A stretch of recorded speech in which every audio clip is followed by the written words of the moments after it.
it was sort of like, I remember realizing after being there for a couple months, I was like, we're like the popular kids. I was never the popular kid. And I was like, now I get to be, except we're nice to Popular people. girls in the psych ward.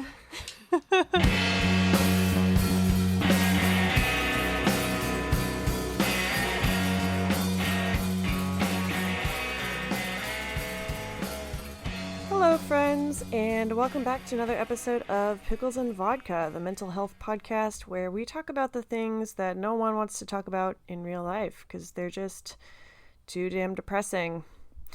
My name's Christina, your host, and today's episode is actually pretty timely. I'm really excited about it. I talked with my friend Lauren about her 35-year experience with eating disorders and how she's dealt with the challenges that have come up when she sought treatment, specifically with her health insurance. We talk a lot about insurance and the struggles that we face when we do try to get treatment for eating disorders, all the bullshit that can happen, and yeah, like I said, super timely because when I left treatment a few weeks ago, I quit my job, first of all. It was the right move. I don't regret it, but that meant I had to find new health insurance on my own. So I found a plan, but now I have to find an outpatient team that is on my new plan, like a therapist, a psychiatrist, that sort of thing. So I do have my first therapy appointment with my new therapist scheduled, but it's not until May 19th because all of the therapists are super backed up right now. It's almost like we had a collective crisis last year or something. But for real, mad respect to anyone who's seeking therapy right now. I know how hard it is. Lauren and I talk a lot about that in the episode today. But before I jump into there, I kind of want to be vulnerable with you guys for a little bit. This week, I suffered some lapses in my eating disorder. And for those who don't know, in treatment, there's kind of like a relapse timeline that they talk about. So first, you have lapses. They can be single incidents, minor fuck-ups, get back on the horse, keep going. They don't have to lead to a full-on relapse. But when you have like a series of lapses, then it does turn into a relapse. And if you continue in the relapse long enough, you will inevitably lead to collapse. Luckily for me, I have never reached that stage. I'm really lucky to have the support system that I do, and I asked for help and I got it, and I'm now in recovery. But I think I was a little too cocky. Like, they always told me that lapses were going to happen, but I was like, no, it's not going to happen to me. Like, I can't binge and purge again, because if I do, then all of this will be for nothing, and all my progress will be flushed down the drain, and I'll just relapse again, and everything will go to shit. But shocker, some lapses happened. I'm not proud of it, but the first thing I did was like tell some family members. I went to an online support group, processed it with some friends, and it's okay. I feel okay now. So I guess that's what's happening with me. I just want you guys to know that like you're not alone if you're dealing with this shit, and it's okay to talk about it. If you have a lapse with whatever you're dealing with, like if you're dealing with addiction or whatever, lapses happen. It's 2021, but like the world is still a hard place to live in, and it will be for quite some time. So whatever you got to do to survive, no judgment, but let's talk about it. And that's kind of why I have this podcast. Okay.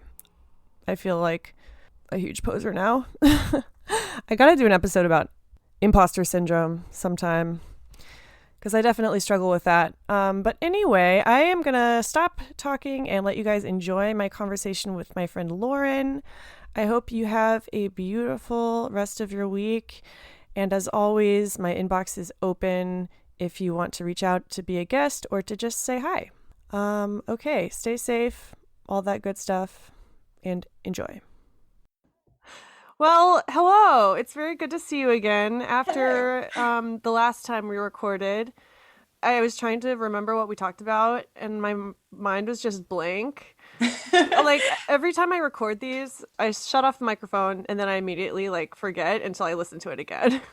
Oh, see, well, lucky for you, I was the opposite. I replayed everything in my head and was Okay, afraid of everything I cool. said that sounded stupid. But just in case, I jotted down a bunch of things that I thought would be Oh my good to bring God, you're up. so prepared. I'm so impressed. Yeah, so the last time we tried recording, the files never got placed in the folder. So Oh, what happens is Zoom will record it and then put the audio files in a folder, but like they started getting sent to the folder, but then they just got lost. oh, I don't know what happened. yeah. So why don't you take the wheel since you are obviously more put together than I am? Why don't you tell the listeners what your name is and what you're all about? Okay, so my name is Lauren, and I am here in take two to talk about my journey through eating disorder treatment, other mental health stuff, in particular, how much I was kind of screwed over trying to get insurance to actually, I don't know, believe this was a thing. And Yeah, you've had really bad luck dealing with insurance in your mm-hmm, treatment journey. mm-hmm. Like you've been dealing with this for how many years now? So that's always an interesting question because I've kind of realized it. Oh, yeah, I should also say I'm 41, so older than a lot of people that are talking about this shit and doing this stuff. Well, the thing is, everyone goes through this shit, not just younger people, but for some reason with eating disorders in particular, I think people think that it ceases to become a problem once you turn Yeah, 30. we have this idea that they're all just like pretty little 18-year-olds that are like, oh dear, my diet got away from me. When I was in treatment, there were a couple of women in their 40s, and then there was one lady who was in her 60s Yeah, that I met I think there. the oldest I was with was a woman that was close to 60. Yeah, it's really sad. It makes me think, okay, this isn't a game. Like this could Mm-hmm. be around forever. So, how old were you when you first started knowing you had an eating disorder? Yeah, so I didn't know, but looking back, I could point to like 3 or 4 years old when I was having thoughts that would obviously lend themselves to it. Like I wasn't a 4 year old saying I'm going to starve myself and I'm going to do all these behaviors and all this stuff, but I was 4 years old and wanting at my grandma's house to have a cookie or ice cream or something after dinner. And I remember asking her, just, Grandma, can I have something good? Because I knew at 4 years old, it was shameful to ask, like, you don't ask for treats. That's bad food. So it Oh, wow. was like already my brain knew that much. And around 11, I would say, is when I knew what I was doing because I entered junior high. I'd been at a tiny private Catholic elementary school and went into the big public school where no one there wanted to accept me because they didn't know me. So I felt out of it. And on top of that, then I think I brought this up last time. My mom knowing like, oh, my little girl likes to read. This is an interesting book, and she gave me this book called The Best Little Girl in the World, Oh, yeah.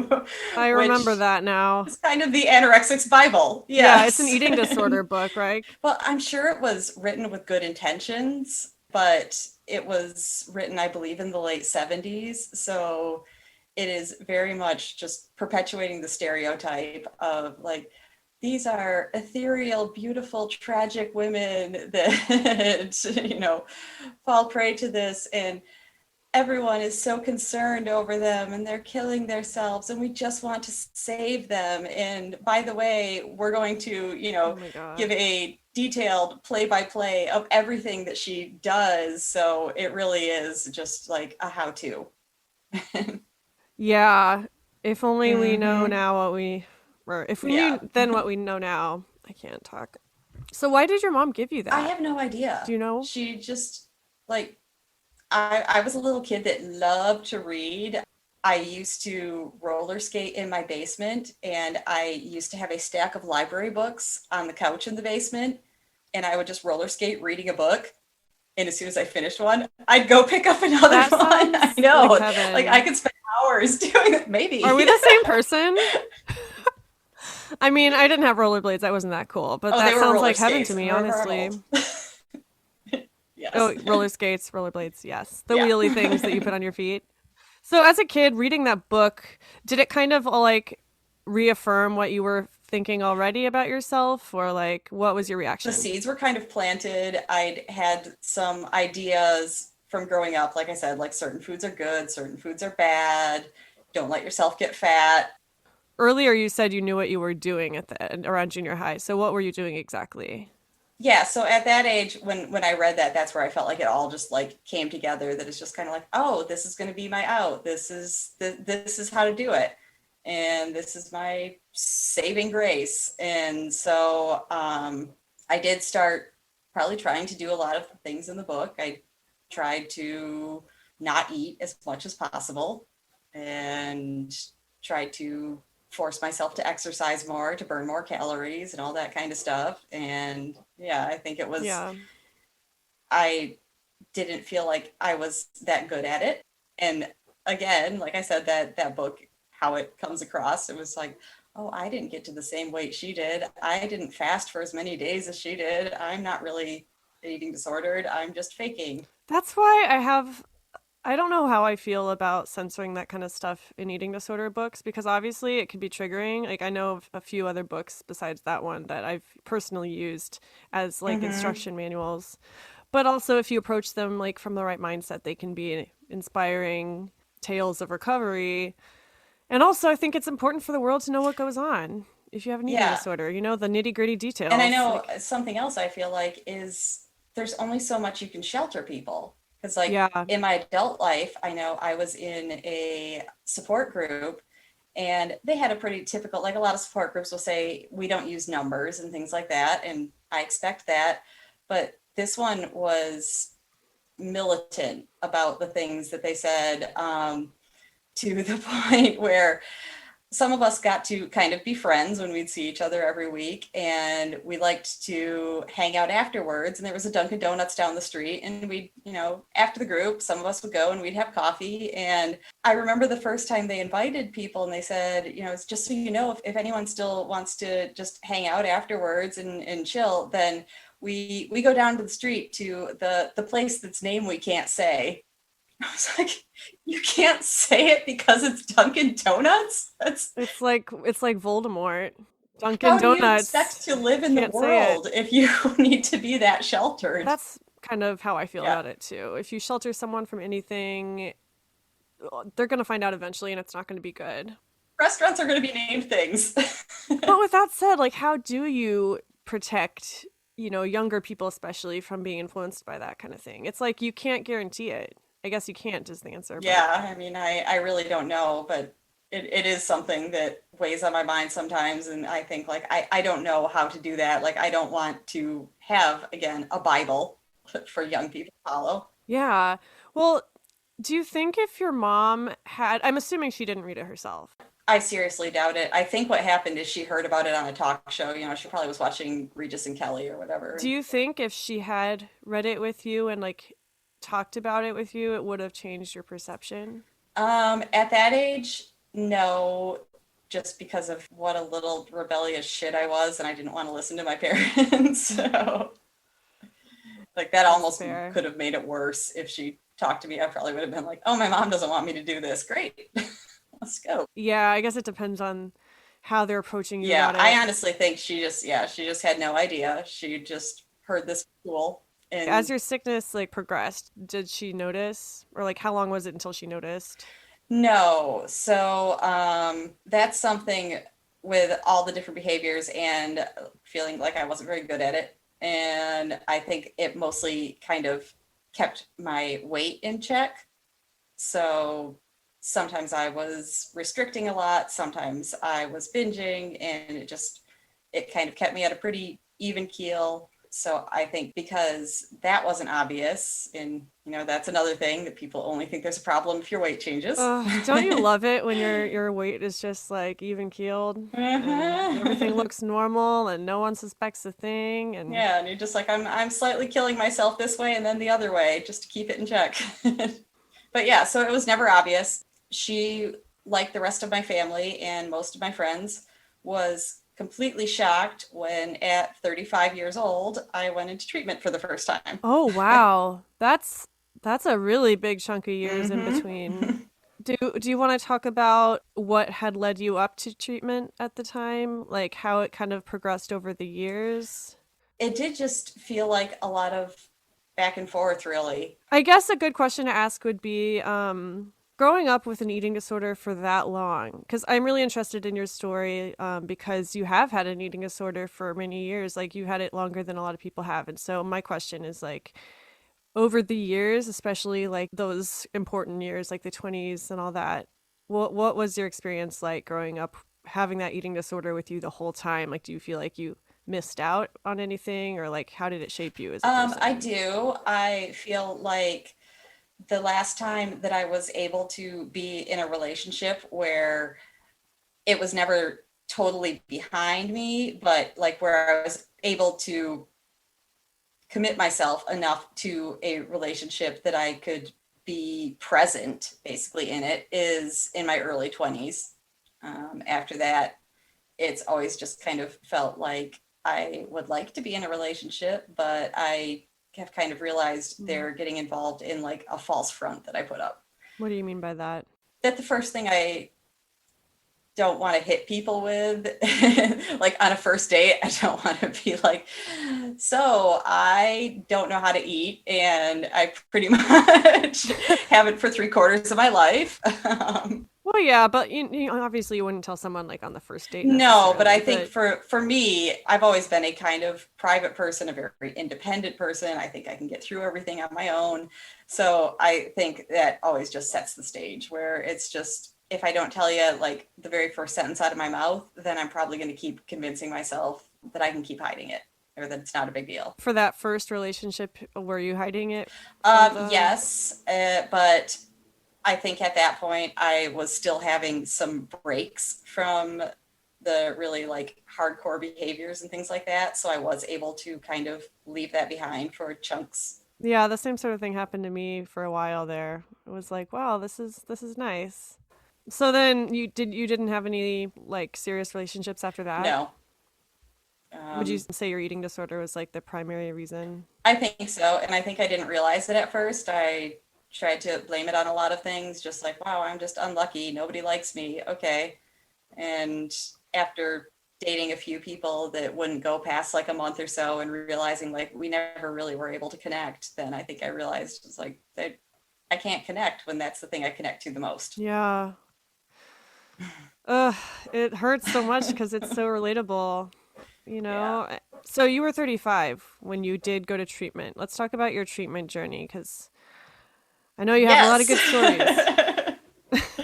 um, so yeah, by the time I was that age, I definitely had thought like I've learned how to live with whatever I do, and this is never going to get to that point where it would be that serious. So I really did just think like this is the rest of my life. I'm just going to be kind of like wavering in and out of okay and not as okay. And something I'd say the year or so before just started to snap. And a big thing was at different times I had kind of dabbled in taking laxatives, and Hmm. that turned somehow into a very bad addiction. And I would say when you get pretty embroiled in that addiction, then it does become a lot harder to hide than just saying like, oh, sometimes I restrict. I mean, not to downplay that and say like Well, that's yeah. that's okay, but it Yeah. is when you're Well, laxatives are really dangerous. Really shitty thing to abuse. Like, what happens when you abuse them? Like, you no. want Well, me to say okay, what I no, said no, last don't explain. time? Wait, what did you say last That I time? woke up to find out I shit my pants. Well, okay, you were saying it was harder to Yeah. hide, and that just made me think. Like, I have taken laxatives before. I've abused laxatives before, and I know when it hits Yeah. you, you can't do anything else. Like, you're useless. It's hard to hide. When you do regularly abuse them, you start to learn that it's like there's a timing. I mean, I knew the exact point to take the Yeah. first batch of a day and then the second, and then I knew based on that when they would hit, and I could be home, and I knew about when it would stop. But there's only so much prediction. Sometimes you think you have the timing down Yeah. and you think like I'm totally going to be smooth sailing to go out with my friends tonight, and it's not. Yeah. I played and sang in a band in Chicago for 4 years, and it was actually we had a show on my birthday, I remember, and I did think that I was going to totally be past the effects, and I mean, luckily I was by the time I got on stage, but I know the couple bands that played before us, well, I was supposed to just be kind of like hanging out with my band and listening, then yeah, I had to like keep running and making excuses, and yeah, Oh sitting there my like, oh, god. please be over by the time we go on stage. Yes, that's such a classic story, but no one fucking Mm-hmm. talks about it. Like, this is so refreshing to talk about I shit, you know? know. Let's talk about shit. Let's just go into the Yeah, want to hear great what it was detail raining from my about it. butt? No. Oh my god. Yeah, it's like we laugh about it, but it's Yeah, very and serious. So that's what led you to go to the hospital ultimately. You kind of looked at yourself and you were like, this isn't normal. yes and no. I mean, that was the thing that just got way beyond my control.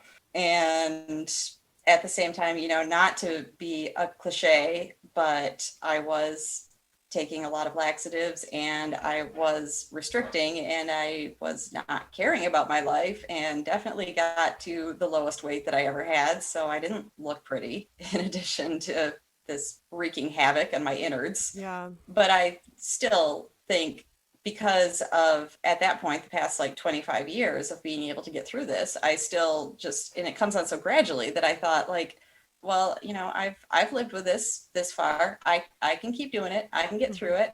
Maybe someday I'll figure out how to stop, but until then, I don't need any excess help. And I had a therapist who was very no bullshit, and I was being pretty honest with her, which probably was helpful because she did call me on it. And I thought that she was going to suggest like an IOP program or something like that, where I might have to like take a few hours off of work, or I was in Chicago at the time, like get to a suburb when I didn't own a car. And I was thinking of all the reasons, like, I'm not going to be able to do something like this. And she's just like, no, you need to go into a residential program. I think you should get on a Oh my plane god. and give up your life for a few months. Wow. What was your response to that? I think because I was so prepared to argue against these lesser things that I never thought this would be a possibility in my life. So when she hit me with that, I was just floored. And I was just like, oh, hey, maybe I should think about this, because I didn't think anyone would ever say this to me. Yeah. Was it hard to make the decision or sorry, that's a But dumb yeah. question. Was it hard? Tell me how hard it Yeah, was. but I mean, like I said, this is when I had to tell all of my family for the first time. My mom is the only one I told. Well, I told everyone before I left, but my mom's the only one I gave like legit warning to, because I texted my dad and my brother while I was sitting in the airport. And it was just kind of like, hey, so also my band members, I let them know while I was, I think either while I was in the airport or the first day that I got to treatment. Then I sent them a message that was just like, I'm going to be gone for a while. I'm not sure how long, and we're going to have to cancel the show next month. And God. the funniest thing about that, a funny story, because I didn't tell them why or anything, but two of my band members were lawyers, and them Uh-huh. having no idea what's going on, one of them immediately texts me back, and he's just like, hey, I don't know what you're dealing with or what you're going through right now, but I want you to know, like, I'm on your side, and I'm a pretty damn good lawyer if you need it. So I don't know what kind of trouble he thought I was in, Oh but shit. Oh my God, that's I know. hilarious. You're on the run. Yep. You've been Hmm. framed for something. I Well, don't I know. said when I told my mom, because I talked to her in a therapy appointment, I said like, oh, I want my therapist to talk to her because I don't know how much of this I can say to her, having never said any of this. And so I asked my mom, are you going to be around at this certain time? Can I give you a call? And it's all so formal and everything like that. I'm like, I'm pretty sure she thought that I was going to tell her like I'm pregnant and I don't know who the father is. Yeah. Yeah, it's oh God, I'm getting butterflies just thinking about it. So, what was that experience like, that first hospitalization? Um, it was scary and awesome. Okay. I was there about 4 months. So, first of all, yeah, because I was just giving up my life and I had no clue what to expect. I know in the beginning it was hella scary. And I've kind of come to realize thinking back, and I have been to treatment a few times after that, but for some reason, just that first time, then I made good friends there. I made connections like I never have in my life. So, I mean, Yeah. the shitty parts were shitty, and it was hard to face all the things I've been doing and to talk about all the history behind it and all the things that hurt and all the things that sucked. But in the downtime, I had these connections and these friends that it just, I realized later, it felt like that's kind of what I always wanted to have in high school. And Yeah. even my best friend there, we just had this weird like symbiosis. And I feel like people could see it and people wanted to be around it and wanted to be around us because of that. And it was sort of like I remember realizing after being there for a couple months, I was like, we're like the popular kids. I was never the popular kid. And I was like, now I get to be, except we're nice to Popular people. girls in the psych ward. It just felt like this thing that it was like I wanted so badly all through junior high and high school. And I was just like, oh my gosh, I got it. No wonder I was happy in some moments, at least there. Yeah, there's no friends like treatment friends because from the very beginning, you're intimately involved on some level. Like, more, it would maybe take you months to reach that Mm-hmm. point in the real world, but because you're all in this similar predicament, Yeah. you kind of skip forward a little bit in your friendship. And even beforehand, like everyone knows why you're there, or at least a general idea. So you're not going to shock anybody if the first thing you say is like, so I took so many laxatives every day for the past year. And they're just Yeah. like, It yeah, really is like family. Like I'm in a group chat with my treatment buds now. We're gonna maybe meet up awesome. tomorrow. It's a really special bond. But also, what do you feel about like getting too comfortable in treatment? I would say I've seen it, and I wouldn't say that I ever worried about getting too comfortable in treatment itself, but staying friends with some of my friends from there and having to go back a couple times and stuff like that. I feel like I got to points with some of them that it was like, I really like you. You're an awesome person to talk to and to hang out with, but I can't talk to you because you are so entrenched in this and you think that this is your life and you think you're Yeah. just going to keep going back and back. And if I want any more for myself, I I just can't. So yeah, there is some people where it's just kind of like I have to take a step back. I care about you, but I can't Yeah. just yeah. Ultimately, you're there for yourself and your own recovery, and it sucks because you do get so attached to these people and you want to help them in some ways. Maybe they're falling behind and you want to like give them a hand forward, but you can't. Yeah. Like, you need to focus on And yourself. especially I feel like the people that I see that are like the revolving door of treatment and just Yeah. keep returning and returning and seem to think that's all. And it's not, yeah, that I have anything against them. It's more like because I like them as a person, I just want to scream at them like Yeah. there is more to life than this. And I don't know You how to need to make them turn see around and it. scream it at yourself. Like, oh my God, I felt the same way. There were a few girls in my ward where just like they are so brilliant and funny and like beautiful and they had the future in front of them, but like their eating disorder was just like killing them. And I was so fucking, I've never been angry at my eating disorder like that before Yeah. until I Yeah. saw what it was doing to my friends. I know what you mean. I want to be like, you would give so much more to the world than you're giving to a treatment center. But you know what? The same is true for us. Like we don't apply that same logic to Oh no, ourselves. because I don't think I have much to give to the world. So, like, uh yeah. it's hard. So you were there for, So the first time I was there for about 4 months. and was your insurance paying for it? Yes, that was the last time my insurance did me any favors. They paid, they didn't push back very much, a little bit at the very end, as a lot of people find stepping down is the hardest part.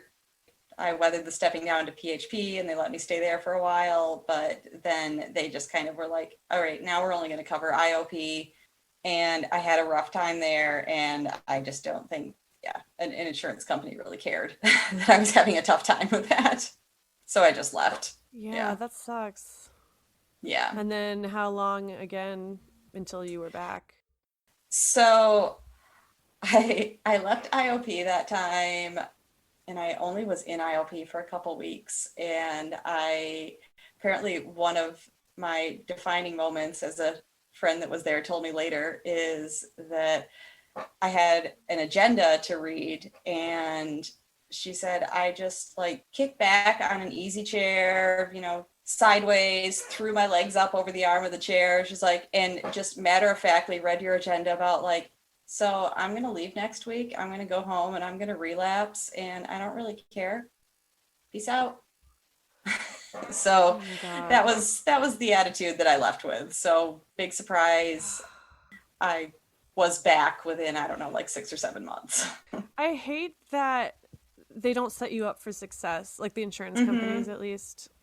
Like if you don't have that support, if you can't even count on like paying for your treatment, how are you supposed to Yeah, I mean, stay? the place I felt like if they had been given the proper time, they really wanted to. I mean, they worked with me. I suggested once because they wanted to know for specific people, like, what do you think will help? And when I went in, I was having trouble when I would be alone at night and I would just entertain myself by watching TV and just mindlessly binging. Mm. So they actually set up a binge challenge for me where they allowed me a bedroom that wasn't being used. And I was able to go to their snack cupboard, pick anything that I wanted, bring it into the room with Oh me, my and pretty God. much lock myself in the room that night and see what happened and journal about it. Oh, that's It so was, scary. but That's like some exposure therapy right there. they specifically were asking me, like, what do you think would be a big challenge? What would show that you've learned how to fend for yourself? And I was like, if I could survive a night like that, then yeah. Oh my God. That's So yeah, scary. they were willing to work with me. Insurance wasn't, as Who was usual. in your life at the time? Like what kind of support system did you have? Not much. I didn't have very many close friends. I'd been busy pushing them away. By the time I got into treatment, then I remember thinking about it and realizing that in the past year, I had been out with friends 4 times the entire year. Mm. So I was very much isolating. I know I was telling friends all the time, like excuses why I couldn't go out. And I'm sure it was like, because I don't want to go out to eat with you.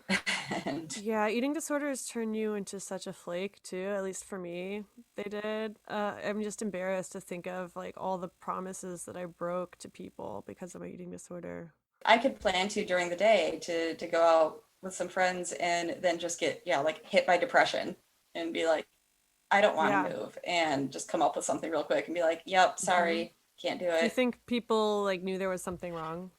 I mean, they didn't know that was what it was, but I mean, I'm sure they saw like there was problems with mood and things like that because I was isolating so much. Also, I felt like on their side, they probably felt like there's only so much they can do. So at a certain Yeah. point, then yeah, you tell your friends you don't want to go out with them at the last minute and they stop asking. I mean, your lawyer friend probably thought you were a drug lord. I don't know what he thought. He was going to help me though. That's like kind of Yeah. wholesome if you think about it. Okay, so tell me about the darker times. I feel like the worst time as far as getting into the insurance mess is, like I said, after I left treatment the first time, fully planning to relapse, and big surprise I did. I was back within about like 6 or 7 months. And that time I had the same insurance, but they suddenly just decided they were going to be cutthroat, I guess. And like I was in residential for a few weeks, probably about a month.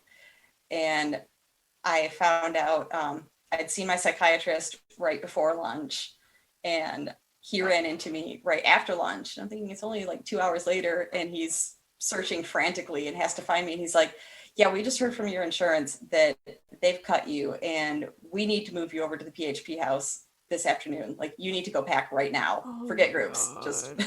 yeah, get out of here. Uh-huh. Fuck. And Oh, it's like you're already in a fragile state being there. You're already like making such a huge effort to just get yourself there. And then they tell you, oh, you can't be here. You have to move to this other part and you're going to have less yeah. support. And And I like, know that time around, I had left treatment the first time, not giving a fuck. But by the time I found myself having to go back, I was like, okay, it did so much good the first time, but I'm ready to kind of like go back and finish the job. So I went there yeah. motivated. And so I was in a good spot when I went.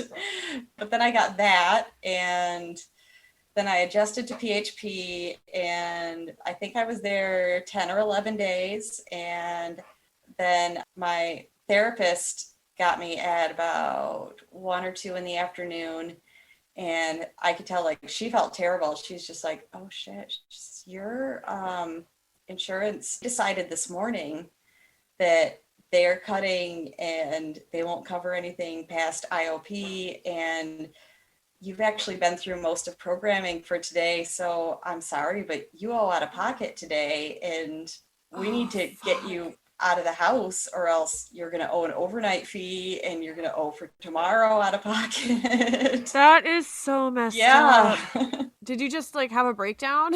Pretty Because I would much. have. Luckily, even though I was 5 hours away from home, I did have a good friend in the area, and she was willing. I mean, she was understanding of my situation, where I was like, I don't, I can't get home immediately. Like, just a couple days. Can I stay with you? So I stayed with her until my mom and my brother came to get me, and then went home, tanked quickly to the point where my therapist at home was like, she'd been through this before, so she thought that she was going to get around the system, because I'm sure she'd made this work before. She was just like, so if you actually go inpatient in a behavioral health hospital, then they would see residential or PHP, which I think you need at the very least as a step down. And so the inpatient hospital took me. And so I Okay. went, I did that for a week. It was horrible. Describe the difference between residential and inpatient for the listeners. Residential, you're there 24/7. So there is somebody always watching you. But I feel like they do try to make it feel somewhat like a home. I mean, different places can do this differently. The first place I went actually was a huge like mansion. So you were in a house. Oh, Yeah. wow. It's like that Netflix movie To the Bone. Have you seen it? Yeah, except for, they had responsible dietitians that actually made you eat. Yeah, that movie's I kind of know. bullshit.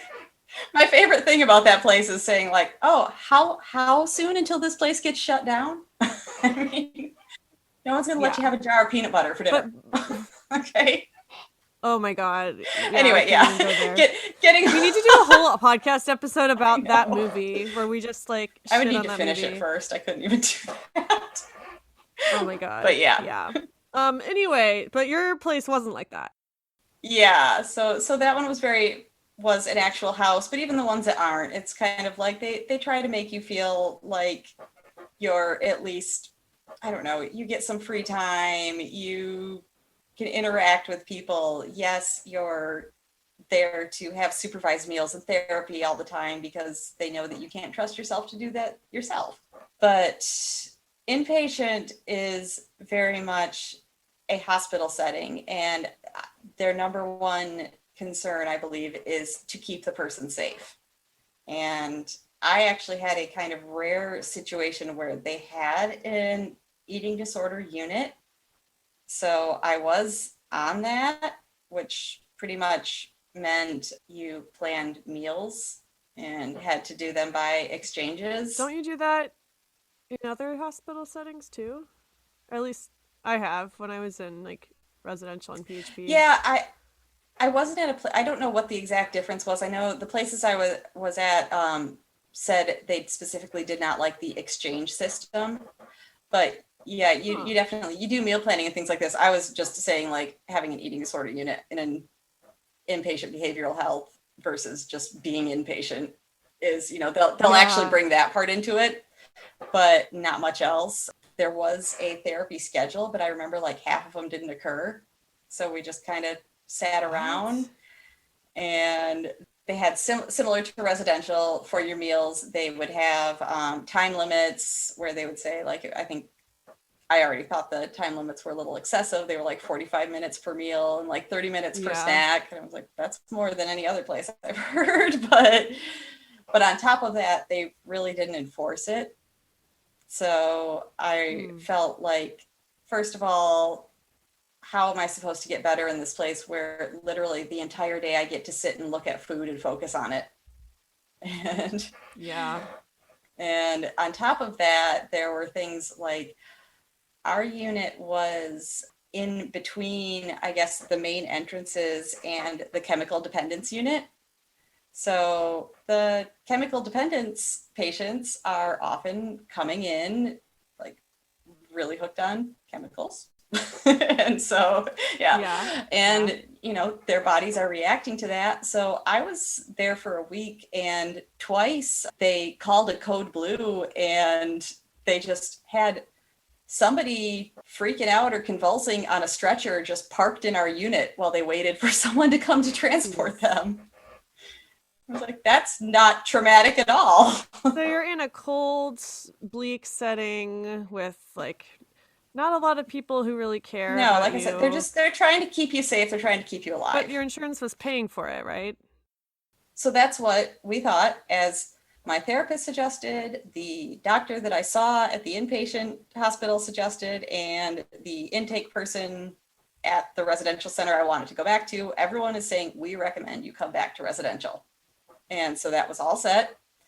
And I got on the train, traveled 5 hours again, talked to the intake person, talked to my dietitian, and within 3.5 hours of being checked in, found out your insurance came back and decided we're not going to cover anything past outpatient. Oh my God. So they helped me get a hotel for the night and a train ticket back.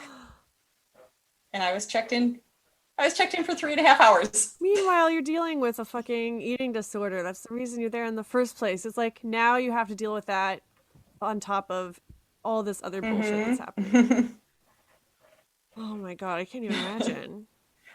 And so my mom, who had known nothing until I was 35, I will give her credit. She actually really stepped up and was really angry when this happened. First of all, I wrote to my insurance being like, what the fuck? Like, how did you pull Good. this? And they came back and just gave a very cold explanation that was like, on such and such a date at such and such a time, you no longer met the medically recommended guidelines for residential treatment. Oh my God. And I mean, they don't tell you your weight when you're in these places, but after years and years and years, I have a pretty good barometer, and it did not take much to figure out based on their wording and my experience that I was just like, so the morning that I weighed in at a certain BMI, you said, we don't care about anything else. you, like I would Oh, bet, I don't even know yeah, what I to would say bet to to the that. fraction of a pound, like as soon as I crossed a certain number, they're just like, okay, you're, you're out.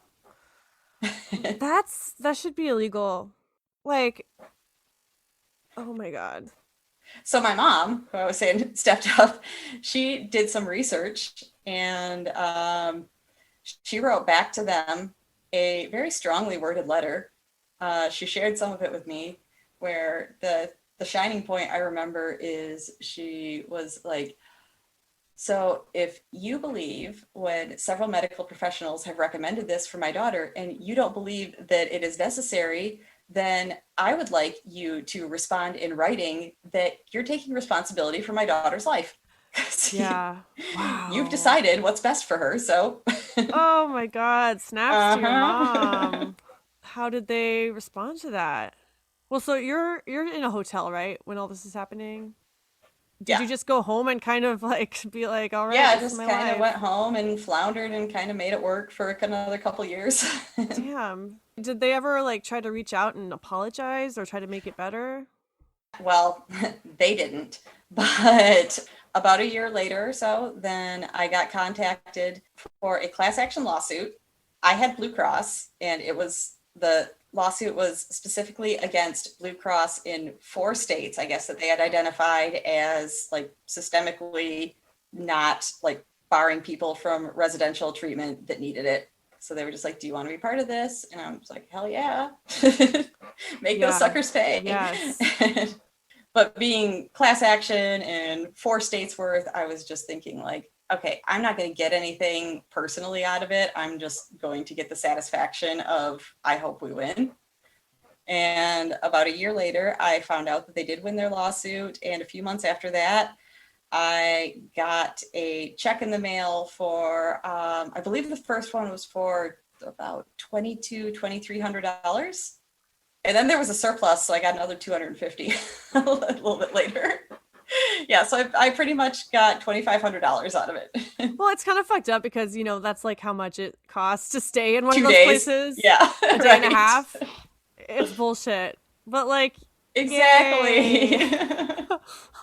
Yeah, and especially because at that time I had found myself in a spot where I needed to go back, and that was going to cover my deductible. Oh my God. When was this? So that was 2019 in the spring. Okay, so this was your most recent stay. How many times have you been total? 4, Four. not Okay. counting the 3.5 hours. And are you still like paying it off? Oh, absolutely. Okay. Yeah. Yeah, I want to talk about that a little bit, like the Hmm. what happened after, because this is the part that people don't really talk about at all. Yeah. So the first place that I went did not do any sort of payment plans. So that was kind of a blessing and a curse because it was rough. And I had to ask my parents for money, which made me feel horribly guilty, of course. But it also did mean that I really didn't owe anything when I came back.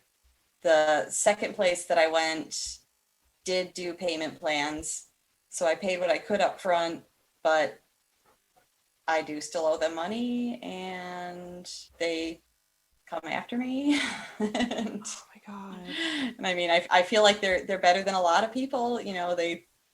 We've got it. So I'm paying $50 a month right now because that's all I can, which will take me longer than student loans, but hopefully at some point I can pay off a bigger chunk.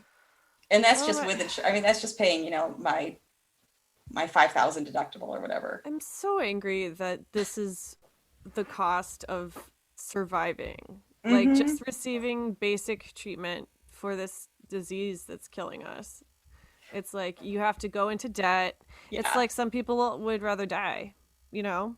Well, and yeah, and it costs so much to get there. Even, if you have insurance, then yes, you have to pay a deductible, you have to pay out of pocket. And then you should assume that once you've done that, you can stay as long as you need. But instead, they're cutting so fast, even though like there's all this proof that these abrupt stays and cutting before people are ready just means you're going to have to go back. So I'm like, insurance, you're shooting yourself in the foot. I'm just going to go back in a Yeah. couple of years and make you pay more. Do you feel like obviously you're jaded by this whole experience. Yeah. But I guess like what makes you not give up yet when you do owe Um, this much and it's hard to find a reason to go back. so what was my last time going to treatment was about a year ago. I just crossed 1 year out. um, and that time was I admitted on March 12th, 2020, which, if people haven't already done the math, means within 6 hours, they decided that they were going to go on lockdown for COVID. They were not going to allow anybody else in. I was the last person admitted until Lucky they, I you. know. Believe me, part of me, because I really didn't want to go back then, was like, if I had just like stalled for another day, I couldn't have gone. You wouldn't let anyone in.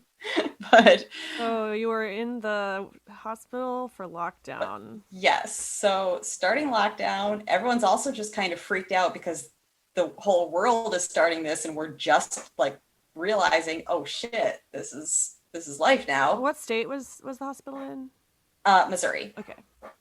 So I felt like a lot of the more therapeutic things for me, I know in the past, had been things that were like meal outings and going out and doing some of this stuff on your own in the world. Can't do And that with Corona. exactly. And I wasn't going to have that chance. So I didn't really care to stay there. And I did like feel strangely motivated Because you all of a want to do it sudden out. as just like, you know what, I'm not going to be able to do this here. So I think I'm going to do it on my own. And a really big thing that time was, for the first time, I was ready to discharge, and everyone on my team is saying, we're not getting any pushback from your insurance. They're fine. And yeah. Go figure. And yeah, Wow. but I almost felt like that was actually one of the best things for me, because insurance had screwed me over so hard in the past that this was my time for them to be like, we're offering you this olive branch. Like, no, you can stay. It's okay. And I'm just like, nah, thanks. Fuck No. you. Yeah, I'm out. I don't need you. What made you decide that time? Like, what was different? That was like the final cherry on top to be like, no, I don't need this. I think it really was like, a lot of people have talked about how they've started struggling in particular with COVID and things like that. And for me, it felt like it did the opposite in the Mm. beginning. I know I talked with a friend who had also been in a rough spot, and she had been struggling, but she was at home, and she said like that she felt like she started to do better with this because she felt like she kind of like owed it to herself and owed it to her family and owed it to the people around her to stay healthy. Like, Mm. if I am keeping my body healthier, then I'm not going to get sick with this and possibly spread it to a whole bunch of people. And I Yeah. was like, yeah. I mean, that was always my big concern with COVID, is I was like, I don't want to be the unknowing asshole that spreads it to 20 people. At first, I thought you were saying, like, I owe it to everyone to be healthy so I don't get sick. But I was going to be like, what if you don't care if you get sick or not? But then you said for other people. Yeah. Absolutely. Like, yes. Because that was me. And the other thing I know with all of that is, I had always felt like my downfall coming back before is that everyone expects as soon as you're home, it's just like, well, all right, return to life, return to work. You don't get a free ride anymore. And knowing that I wouldn't be returning right to work is just Hmm. kind of like, all right, so I get a chance to actually try this. I'm going to go home with a meal plan. If it takes me 4 hours to do my grocery shopping to actually get what I need, then I have the time. Wow. And yeah, I'll force myself through it. So basically, you started like making a program for yourself. Pretty much. And I do think, yeah, it was having the time, Yeah. like knowing that I had it, because I think that was kind of like what had hurt me before, is saying like, I can go home and say, okay, I know this is my shopping list and these are the meals that I need to make during the week. But it's really easy when other things pop up to be like, yeah, but I had to work late and my friend needed me to come over here and do this. And so, I Yep. really didn't have time to It's look a at that. slippery slope. Mm-hmm. So that was a year ago, right? Pretty Mm-hmm. much. Mm-hmm. So where are you at right now with your mental health journey? How are you doing? Oh, I would love to say it's great, but it's not. um, it was really good, like the best I'd done for a while. And more recently, it's started to feel discouraging, just kind Hmm. of like this is going to be my life forever. Like I said in the very beginning, I think I've had the thoughts always. I started focusing on this stuff when I was 11. I'm 41. Yeah. It's so much of my life that it's just kind of hard to even imagine totally giving it up. Yeah. But at the same time, you don't regret the times you went to treatment. Like, well, okay, wait, let me rephrase that. Having had this nightmarish experience and having got to the other side and you're still dealing with this, do you regret going to treatment in the first place? I definitely don't regret going to treatment. I see all of the positives. I mean, I wouldn't be able to sit here and talk to you like this if I hadn't. I don't think I had that kind of insight into myself. I went the first time, and I think it took me like a month to even say the word eating disorder in relation to myself because it just was too like shameful to even say. I was so closed up. Yeah. So I think to a point there's knowing what you're doing Yeah. kind of helps. It's like you can't fight a battle unless you know what it is. I think it feels Yeah, like. knowledge is power. Hmm. And just like they give you that language to talk about it to others, to advocate for yourself. And to realize where I think where some of it came from and to understand yourself. I mean, instead of just sitting back and being like, well, I guess I'm fucked up. Yeah. You're like, I guess I'm fucked up. Wait, no, I know I'm fucked up, and this is Yeah. why. Right. But Oh then my you can God. actually at least try to work on it. You're like, I know Yeah. why. So how are you working on it right now? You said it's a tough time. Like, do you have, first of all, totally valid in struggling right now. Everyone is, obviously, but like Hmm. it's been a rough time. Yeah, and I'm somewhat hopeful because I do feel like the things that had me feeling so strong towards recovery a year ago, like the whole like lockdown, COVID, pandemic stuff, I'm like now I think it's actually coming around and affecting me the other way because I'm just tired of it. And it Yeah. feels like it's never going away. And I think it's harder to see other people get to a point where, like, I was one of my last friends to get vaccinated. Hmm. And it did feel when they all were very despondent, like everyone else gets to move on with their life and I just get to sit home and talk to my ceiling fan. Yeah. So let's say, like, worst case scenario, this is something that we struggle with the rest of our lives. Like, what are some things that have brought you comfort in those moments where you don't think it's ever going to go away? Like harm reduction or like, that's a hard question. Like, That is, I'm just kind of like, wow, comfort. That's a hard I one mean, to like, kind of. basically, like, what keeps you from just like killing yourself? You know what I mean? Well, that's an easy question as opposed to. Oh my God, I'm fucking up so hard. In my mind, like, I know what I want to ask you. I don't know. I'm trying to think of a way where to wrap it up with like some words of hope or like advice you could give to your younger self or like I don't know, to anyone who's dealing with the fucking bullshit that is insurance in a mental health landscape in the world of COVID. Like what would you say to Oh someone yeah, who's like deciding whether or not to go to treatment right now? this is wonderful to wrap it up because this was in my notes that I jotted down of things I remembered because I remembered you asked something about that. Oh, and I also And have a question from one of your fans to ask oh, too. oh, I'll pull okay. it up while you keep on saying what you're going to say. Sure. So to wrap it up, I felt like two just really important things that I wish I had known from the beginning was first of all, that everything that I was going through was legit because I spent so long telling myself that I was fake, that this wasn't a big deal, that I wasn't doing it well, or I wasn't serious enough to require anybody to pay attention to me.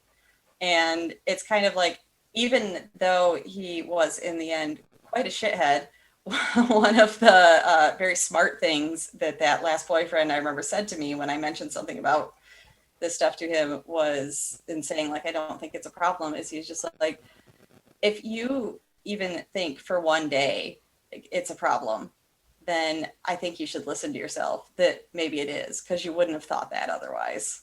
Yeah, So yeah, I feel like take yourself seriously. And the other thing was that if you want to get through this, if you don't want to live this for the rest of your life, then you do actually have to put some work into it. You can't Yeah. just like sit around and wait for somebody else to save you. Yes. And yeah, I have obviously fought with insurance. I've been through several therapists and things like that. And yeah, I'm struggling right now, but I am still going to therapy. I'm still talking about what's our next step, even Yeah. though I don't like it. Well, that reminds me, a mutual friend of ours sent Mhm. me a question that she had for you. Yes. And her name's Jess. Shout out to Mhm. Jess. Um, and you kind of went over this already. She basically says a lot of times people with eating disorders feel like they need to be forced into treatment. And she was wondering if you agreed whether being like forced is a setback for getting help. Uh, Well, okay. And then the second part of her question was is it possible to do recovery alone? Basically, what you were talking about before, like being forced out of treatment and just having to go it on your own. Like, yeah. First, I'll answer the second part first, yeah, where I feel like absolutely it's possible to do it alone. And that's just where I don't believe that everybody is the same. I mean, mm, some people are going to, I think, are going to get worse if they go to treatment. They're going to latch on to the things like they're just going to sit around and compare themselves and try and learn new tricks from other people. And I think like everybody is different. I'm not going to say that I believe everybody can do it alone. I mean, yeah. that's, And timing is everything too, you know?